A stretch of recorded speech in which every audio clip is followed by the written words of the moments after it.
Captain Jake Morrison stood at the observation window of the colony ship New Dawn, staring out at the red sunset of Kepler 442b.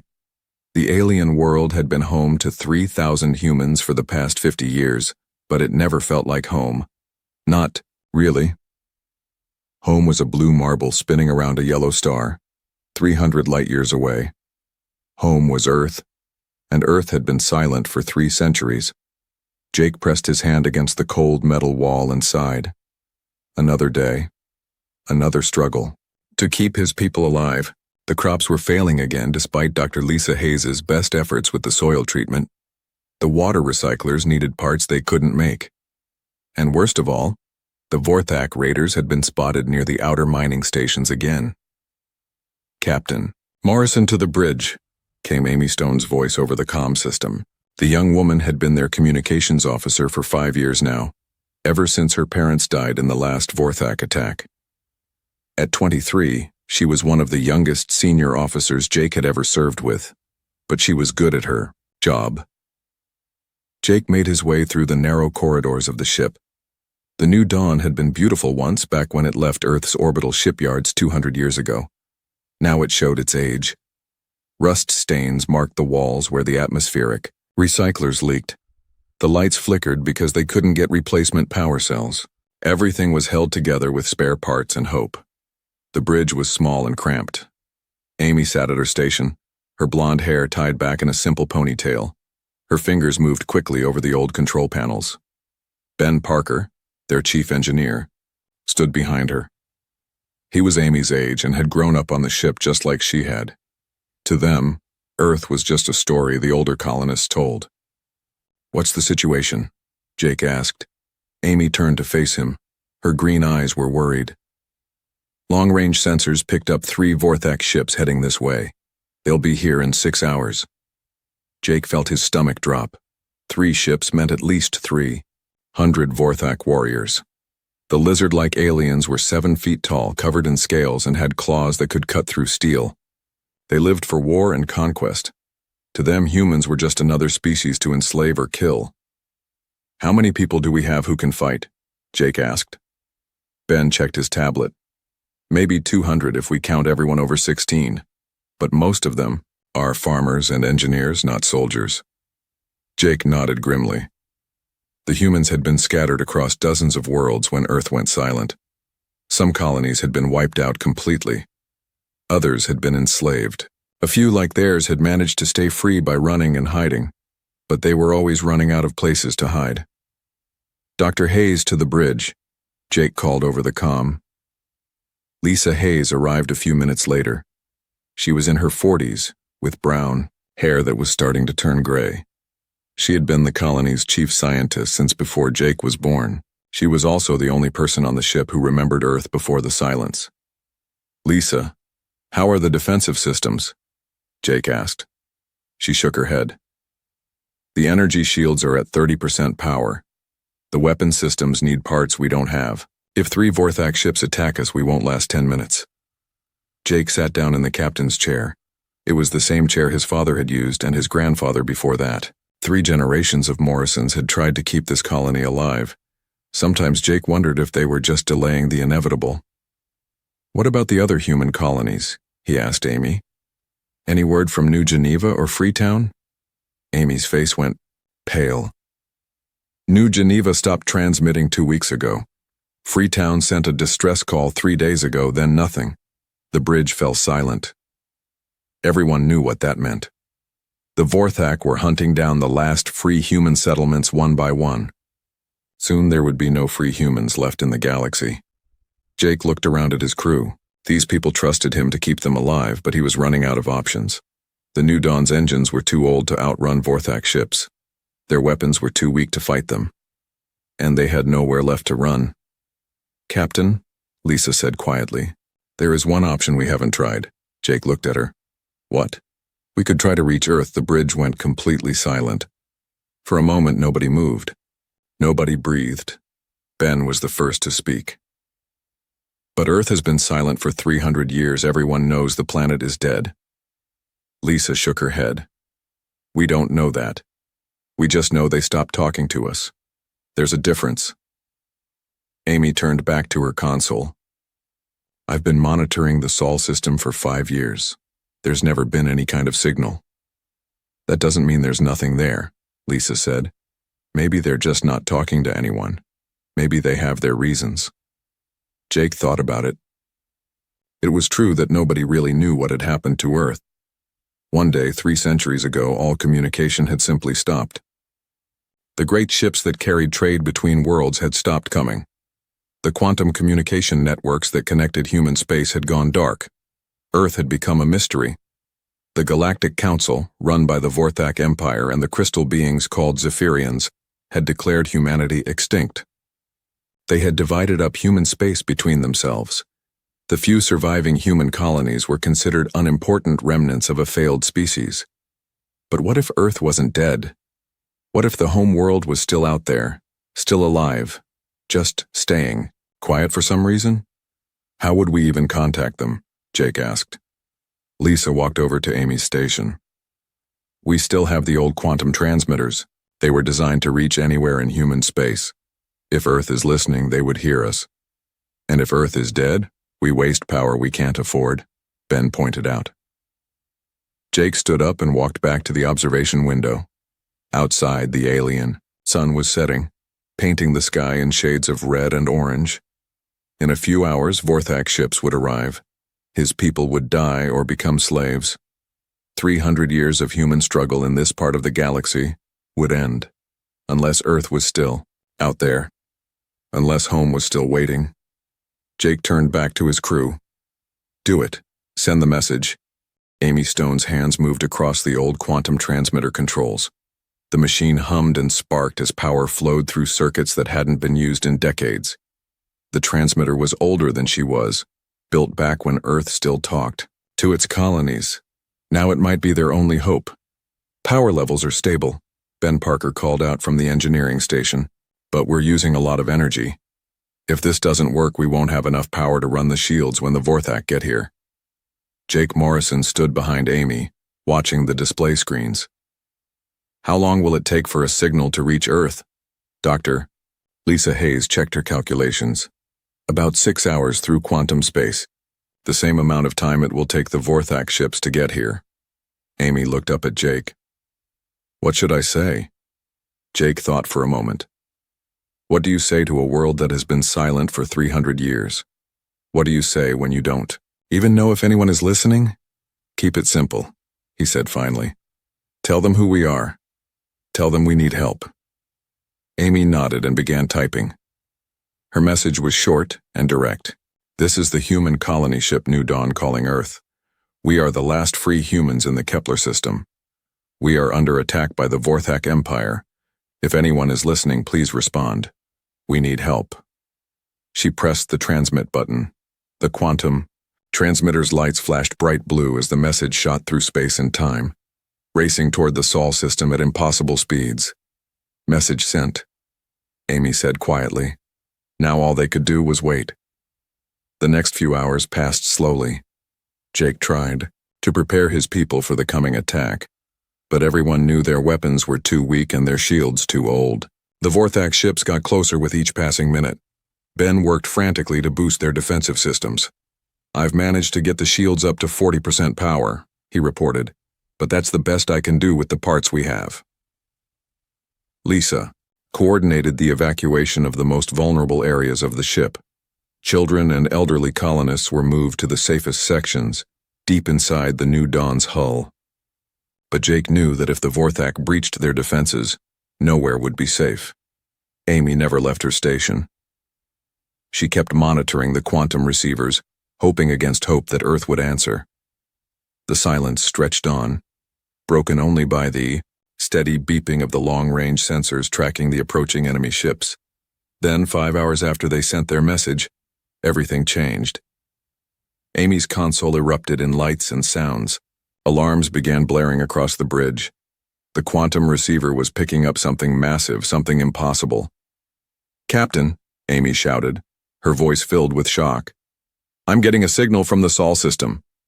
Jake rushed to her station. What kind of signal? Amy's fingers flew over the controls, trying to make sense of what she was seeing. It's huge, Captain. The power output is off the charts. It's like someone lit up a star. The main display screen flickered to life, showing the quantum signature of the incoming transmission. The signal was so powerful it was overloading their old equipment.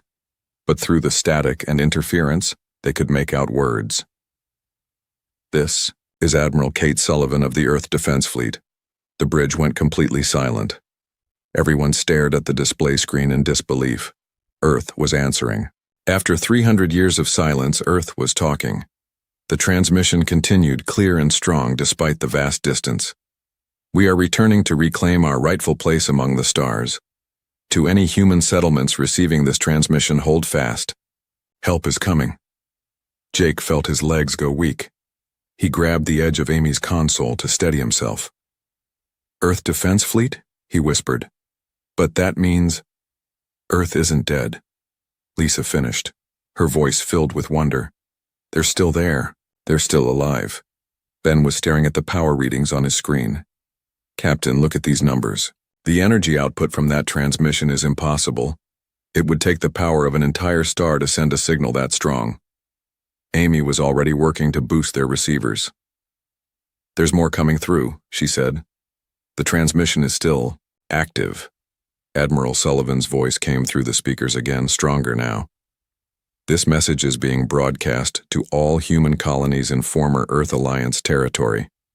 Earth has been monitoring your struggles for the past 3 centuries. We have been preparing.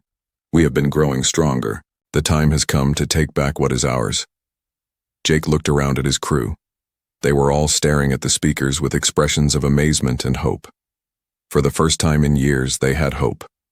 To the crew of the New Dawn, the Admiral's voice continued, and Jake's heart nearly stopped. She was talking directly to them. "We received your distress call. Vorthak ships are approaching your position. Do not engage them. Stay exactly where you are. Earth forces will arrive in 47 minutes. Amy looked up at Jake with tears in her eyes. "They're coming for us. Earth is coming for us." The transmission ended, but the quantum signature remained active. Earth was still out there, still broadcasting, still reaching out to its lost children scattered across the galaxy. Jake activated the ship's internal communication system. His voice echoed through every corridor and cabin of the New Dawn. "This is Captain Morrison speaking to all colonists. I have an announcement that will change everything. Earth has made contact. They are alive, and they are coming to help us. After 300 years of silence, our home world has returned." Cheers and shouts of joy echoed through the ship. People who had never seen Earth, who had grown up thinking it was just a legend, were crying with happiness. The planet their grandparents had told them about was real, and it was coming to save them. But Jake noticed something in Admiral Sullivan's voice. Something that made him wonder just how much Earth had changed during its long silence. There had been power in that voice, confidence that seemed almost supernatural, and the energy readings from the transmission were still impossible to explain. What had Earth become during its 3 centuries of silence? What kind of forces were coming to help them? Jake looked out at the stars and wondered if they were about to find out. The Vorthak ships arrived exactly when Amy Stone's sensors predicted they would. 3 massive warships dropped out of hyperspace at the edge of the Kepler system, their hulls covered in spikes and weapons. Each ship was twice the size of the New Dawn and carried enough firepower to destroy a small moon. Captain Jake Morrison watched them approach on the main display screen. 30 minutes until Earth's promised help arrived. 30 minutes to keep his people alive against impossible odds. "Incoming transmission from the lead Vorthak ship," Amy reported. Jake nodded. "Put it through." The screen flickered and showed the bridge of the alien warship. Commander Zeth, a 7-foot-tall reptile with yellow eyes and razor-sharp teeth, stared at them with hatred. His scaled face was covered in ritual scars that marked him as a veteran warrior. "Human colony ship," Zeth hissed in broken English. "You will surrender now. Your people will become slaves of the Vorthak Empire. Resist, and we will kill you all." Jake stepped forward. "This is Captain Morrison of the New Dawn. We are under the protection of Earth. Leave this system immediately." Zeth's laugh sounded like glass breaking. "Earth? The dead world? You humans still tell that fairy tale? There has been no word from Earth for 300 years. It is a dead rock floating in space. Earth has returned, Jake said firmly.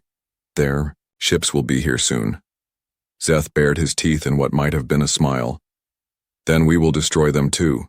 You have 5 minutes to surrender, human. After that, we begin the attack. The transmission ended. Jake looked around at his crew. Ben Parker was working frantically at the engineering station. Dr. Lisa Hayes was monitoring their failing shields. Amy kept checking her long-range sensors for any sign of Earth's promised help. 28 minutes until Earth forces arrive, Amy said quietly. Our shields won't last 5 minutes against those ships, Ben reported. Jake was about to give the order to prepare for battle when Amy's console erupted in new alarms. Captain, she shouted. Something's happening. I'm reading. Massive energy signatures appearing throughout the system. The main display screen switched to show the tactical overview of the Kepler system. Dozens of new contacts were appearing everywhere, materializing out of nothing like ghosts becoming real. What are those? Jake asked. Amy's hands flew over her. Controls. I don't know, Captain. They're not coming out of hyperspace, they're just appearing. Then Jake saw them. Ships unlike anything he had ever imagined. They were sleek and beautiful, shaped like teardrops made of silver light. They seemed to bend the starlight around them, making them hard to focus on. And they were everywhere. 50. No, 100 ships, Amy whispered in amazement. There, surrounding the Vorthak fleet. On the Vorthak command ship, Commander Zeth was screaming orders at his crew. The alien warriors had never seen anything like the Earth ships either. The vessels moved without engines, turned without thrusters, and seemed to exist partially outside normal space. A new transmission came through, and Jake recognized Admiral Kate Sullivan's voice immediately. Commander Zeth of the Vorthak Empire, she said calmly. You are trespassing in human space. Withdraw immediately or face the consequences. The main screen showed the flagship of the Earth fleet. It was 3 times the size of the largest Vorthak ship, but it moved with the grace of a dancer. Admiral Sullivan appeared on screen, and Jake was surprised by how young she looked. She seemed to be in her 40s with short brown hair and calm blue eyes that held depths Jake couldn't understand. I am Admiral Kate Sullivan, commander of the Earth Defense Fleet, she continued. These humans are under our protection. Leave, now, and you will not be harmed. Commander Zeth responded with typical Vorthak arrogance. You do not frighten us, human. We are the Vorthak Empire. We have conquered 1,000 worlds. That ends today, Admiral Sullivan said simply. What happened next defied everything Jake thought he knew about space combat. The Vorthak ships opened fire with every weapon they had. Plasma cannons, particle beams, and fusion missiles streaked toward the Earth fleet. Enough firepower to destroy a dozen ships lit up the darkness of space. None of it reached its target. The Earth ships didn't raise shields or fire defensive weapons. The Vorthak attack simply stopped. Plasma beams curved away from their targets. Missiles turned around and flew back toward the ships that fired them. It was as if the laws of physics bent around the human vessels. Impossible, Ben whispered, staring at his instruments. Those ships aren't using any technology, I understand. Dr. Lisa Hayes was studying the sensor readings with amazement. The energy patterns are unlike anything in our databases. It's as if they're manipulating space itself. Admiral Sullivan's voice came through the speakers again, still perfectly calm. Commander Rick Thompson, please demonstrate our capabilities. On the main Earth ship, a man's voice responded. Yes, Admiral. Initiating gravitational field manipulation. Jake watched in stunned silence as space around the Vorthak ships began to ripple like water. The alien vessels, each weighing millions of tons, began to move toward each other against their will. Their engines screamed at full power, but they couldn't break free from whatever force was pulling them together. Stop this, Commander Zeth screamed over the radio. What kind of witchcraft is this? Not witchcraft, Admiral Sullivan replied. Just science you don't understand yet. Dr. Patricia Newman, please explain to our guests what they're experiencing. A woman's voice joined the conversation. speaking with the patient tone of a teacher. You are experiencing controlled gravitational manipulation. We are compressing the space-time around your vessels. Your weapons cannot function because we have altered the local physics. Your engines are useless because we control the fabric of space itself. The 3 Vorthak ships were now pressed together in a tight cluster, unable to move or fire their weapons. Their crews were trapped but unharmed. This is your final warning, Admiral Sullivan said. Leave human space and never return. Spread the word throughout your empire that Earth has returned, and we will protect our people. Commander Zeth's voice was filled with fear now instead of arrogance. We surrender. We will leave. Please, let us go. The gravitational fields around the Vorthak ships disappeared. The alien vessels immediately turned and fled toward the edge of the system, their engines at maximum power. Jake stood on his bridge, hardly able to believe what he had just witnessed.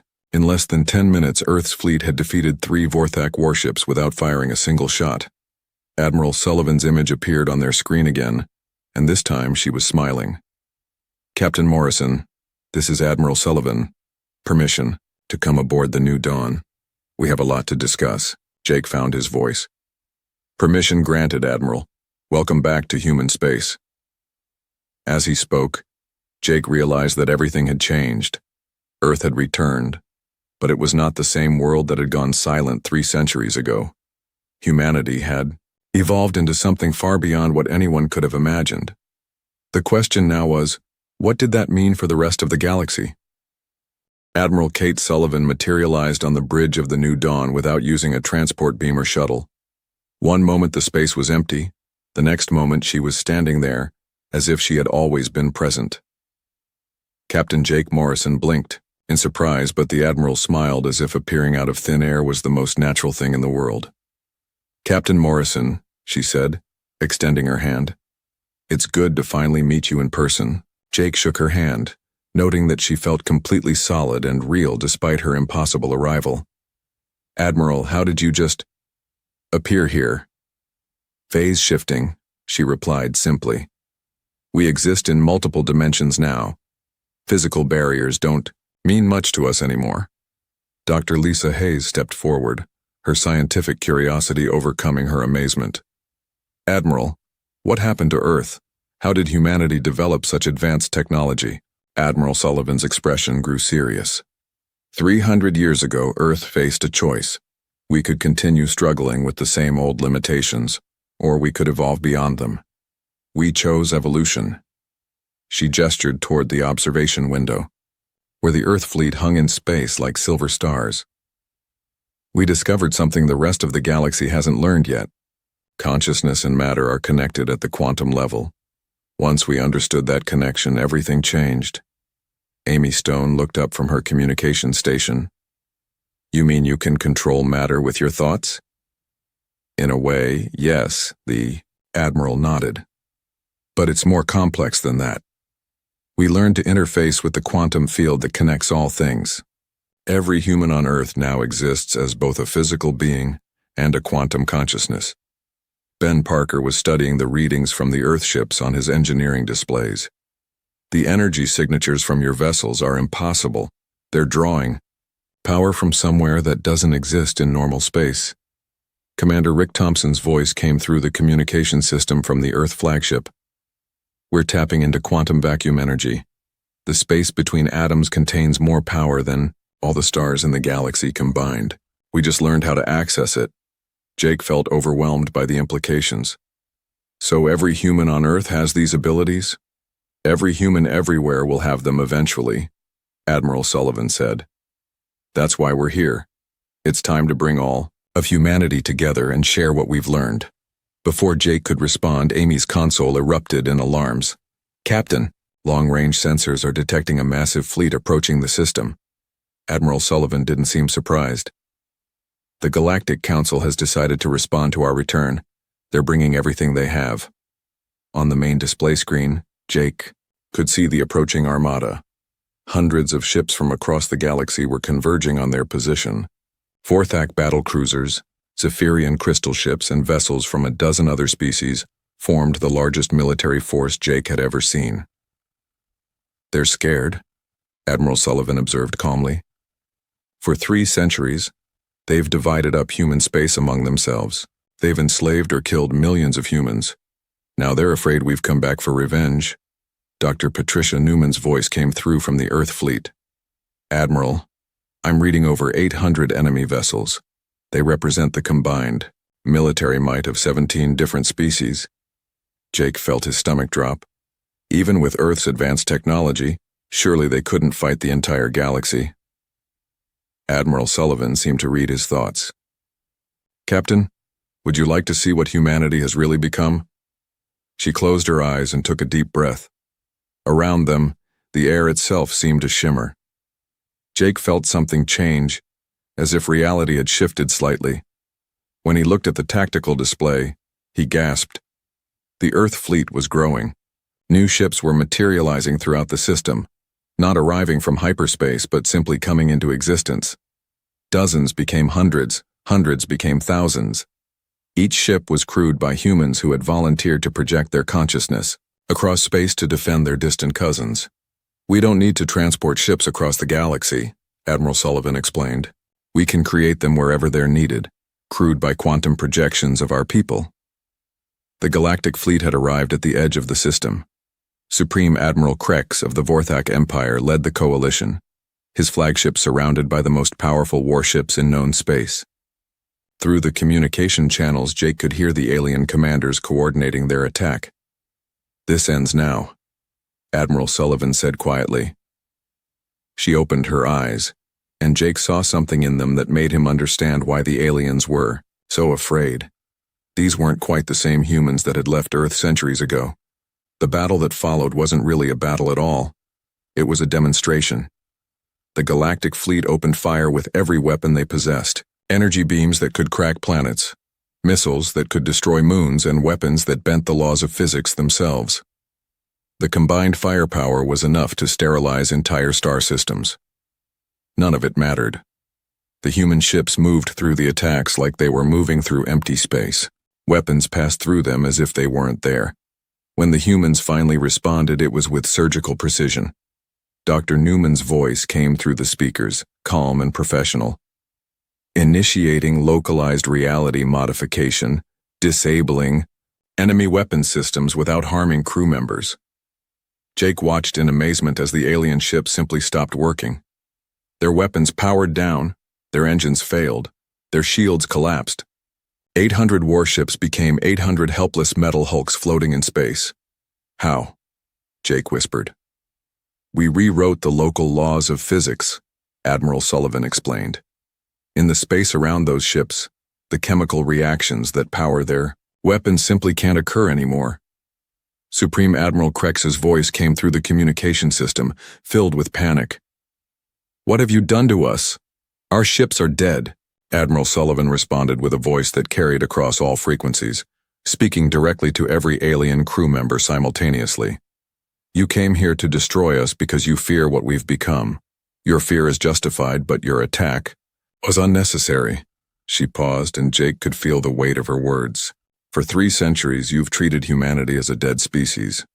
You've enslaved our people, stolen our worlds, and written us out of galactic history.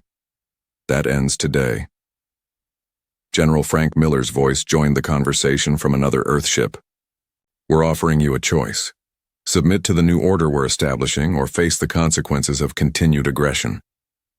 The aliens had no choice. One by one, the species that had dominated the galaxy for millennia began to surrender. The Vorthak Empire, the Zephyrian Collective, the Hive Swarm, and all the others acknowledged human superiority. Admiral Sullivan turned to Jake. "Captain Morrison, would you like to see your new home?" Before Jake could ask what she meant, the observation window showed something impossible. Earth's fleet was building a massive space station around the new dawn, using nothing but focused thought and quantum manipulation. In minutes, they had created a paradise in space, complete with parks, oceans, and artificial skies. "Welcome to the new age of humanity," Admiral Sullivan said. "The galaxy is ours now, and we're going to make it better than it's ever been." Jake looked out at the surrendering alien fleets and realized that everything had changed forever. Humanity, had returned to the galaxy and nothing would ever be the same. 6 months had passed since Admiral Kate Sullivan and the Earth fleet had changed everything. Captain Jake Morrison stood on the observation deck of the new orbital station that humanity had built around Kepler 442b. The station was unlike anything the galaxy had ever seen before, a perfect blend of technology and nature that existed in multiple dimensions at once. Below him, the planet had been transformed. Where once there had been struggling farms and failing colonies, now there were cities of light that seemed to grow from the ground itself. The air was clean, the water was pure, and no one went hungry anymore. Dr. Susan Blake and her medical teams had eliminated disease and extended lifespans for every human in the system. Jake watched as Amy Stone worked at her new communication station. She was no longer just monitoring radio signals from old human colonies. Now she was connected to a quantum network that linked every human consciousness across the galaxy. Through this network she could talk to anyone, anywhere, instantly. Any word from the outer colonies today? Jake asked. Amy smiled, her eyes briefly glowing with the soft blue light that marked active quantum connection. New Geneva is doing well. Their population has grown to 50,000 and they're ready to help with the next phase of expansion. Freetown just completed their first dimensional shipyard. Ben Parker approached them, looking remarkably different from the young engineer who had struggled to keep the New Dawn running just months before. Earth's consciousness expansion had awakened abilities in him that he never knew existed. Now, he could understand and repair technology just by touching it, and his mind could process engineering problems that would have taken teams of scientists years to solve. The construction of the new academy is finished, Ben reported. Dr. Newman wants to start the first classes for alien species next week. Jake nodded. The academy was part of Earth's plan to gradually uplift other species to humanity's level of consciousness. It was a slow process because not every alien race could handle the transformation, but those who could found themselves becoming part of something greater than they had ever imagined. Dr. Lisa Hayes joined them on the observation deck. She had been one of the first colonists to undergo the consciousness expansion process when Earth's medical teams arrived. Now she looked 20 years younger and could manipulate matter at the molecular level. Her research was helping to terraform worlds across human space. The Vorthak delegation has arrived, she told Jake. Admiral Sullivan wants you to be present for the meeting. Jake was still amazed by how much had changed. Supreme Commander Vex, who had once led Vorthak raids against human colonies, now served as Earth's liaison to his own species. The proud warrior race had discovered that serving humanity was far more rewarding than conquering weaker species. They made their way to the station's central conference room, where Admiral Sullivan was meeting with representatives from across the galaxy. The room itself was a marvel, existing partially in normal space and partially in quantum dimensions. Beings from different worlds could attend the meeting while remaining in their natural environments light years away. Admiral Sullivan looked exactly the same as she had 6 months ago, which Jake now understood was because her consciousness could maintain her physical form at any age she chose. She smiled as Jake entered the room. Captain Morrison, perfect timing, she said. We're discussing the establishment of the new Galactic Council. Jake took his seat at the conference table, next to Commander Vex and High Crystallarch Zinth of the Zephyrians. The crystal being's thoughts came through the quantum network as a harmony of musical tones that somehow formed words in Jake's mind. The transition has been smoother than we anticipated, Zinth communicated. Our people are eager to learn from humanity's example. Commander Vex spoke in his gravelly voice, though his tone was respectful rather than threatening. The Vorthak Empire formally requests to join the Human Consciousness Network. Our warriors wish to become guardians of peace rather than agents of conquest. Admiral Sullivan nodded. Dr. Newman's team will begin the evaluation process next month. Remember, consciousness expansion cannot be rushed. It must happen naturally or the results can be dangerous. Jake still found it hard to believe that the same species that had tried to enslave humanity was now asking to join them. But he had seen the change in individual Vorthak soldiers who had undergone the process. They retained their strength and courage, but lost their need for violence and domination. The meeting continued with reports from across the galaxy. The insectoid hive swarm had restructured their entire society around cooperation instead of consumption. The gaseous beings of the Nebula Collective had discovered new forms of art that could only be appreciated through quantum consciousness. Even species that had been at war for millennia were finding peace under humanity's guidance. After the meeting, Jake found himself alone with Admiral Sullivan on the observation deck. Earth hung in the distance, a blue jewel that pulsed with quantum energy visible to their enhanced perception.